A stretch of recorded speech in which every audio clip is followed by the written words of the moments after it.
જય માતાજી મિત્રો, હર હર મહાદેવ. કેમ છો બધા? મજામાં ને? આશા રાખું છું કે બધા મજામાં જશું.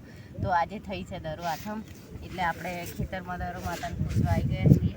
કેમ કે 12 માસ બધા ઘાસ વાળતો હોય અને આ દરો આઠમને સાતમના દિવસ 2 દિવસ બૈરોને ખાહલું ના વળાય હે, એટલે માતાજીની પૂજા કરવી પડે દરો માતાની. આજે તો પવન વધારે છે એટલે દીવો રહેતો નહીં. તઈ મંદિરમાં મેલ દી આવતું.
જય માતાજી મિત્રો, હર હર મહાદેવ. કેમ છો બધા? મજામાં ને? આશા રાખું છું કે બધા મજામાં જશું.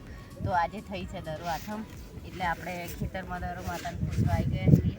કેમ કે 12 માસ બધા ઘાસ વાળતો હોય અને આ દરો આઠમને સાતમના દિવસ 2 દિવસ બૈરોને ખાહલું ના વળાય હે સુનિલ, એટલે માતાજીની પૂજા કરવી પડે દરો માતાની.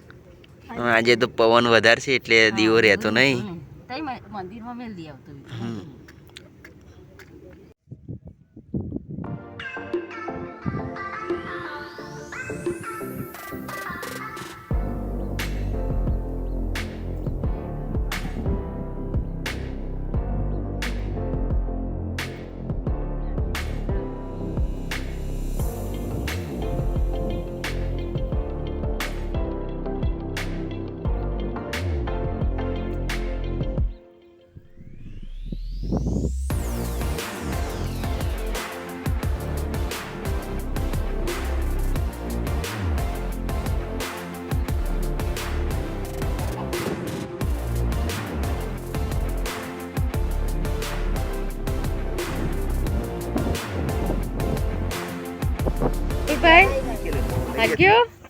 પેલી બાજુ વિપુલભાઈ દીવો કરી દીધો છે મંદિરમાં. મિત્રો તમને મંદિર બતાવીએ. અને અહીંયા મિત્રો દાદા અને દાદી આવે એ દીવો કરે અને દરરોજ સેવા કરે છે.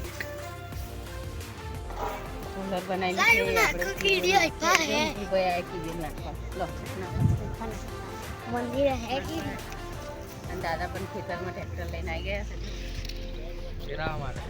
દાદા ખેતરમાં આવી ગયા છે ઠેલી ખાતરની લઈને, કેમ કે આજે ખેડવાનું છે એટલે ખાતર નાખીને પછી ખેડી નાખીએ ખેતર.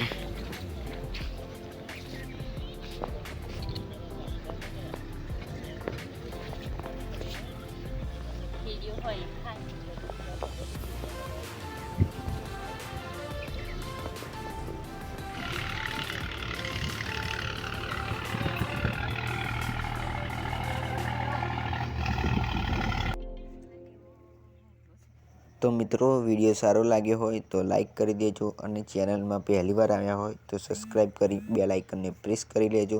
તો મળીએ એક ફરી નવા શાનદાર વિડીયોમાં.